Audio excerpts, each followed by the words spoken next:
तर आज आपण बघणार आहे डेटेड इफ या फंक्शनचा यूज करून आपण 2 तारखांमधील दिवस, आठवडे किंवा डेज, वर्ष हे फाइंड करू शकतो. तर कसे फाइंड करणार आज आपण बघूयात. तर डेटेड इफ फॉर्म्युला वापरण्यासाठी इक्वल टू डेटेड इफ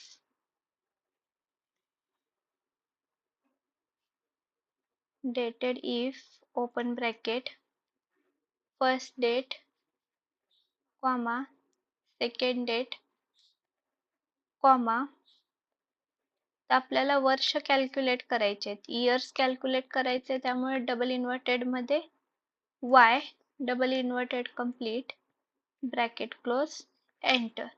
तर हे ह्या 2 डेट मधील इयर्स मिळाले. आता आपल्याला तर आता 2 डेट मधील मंथ कॅल्क्युलेट करायचे.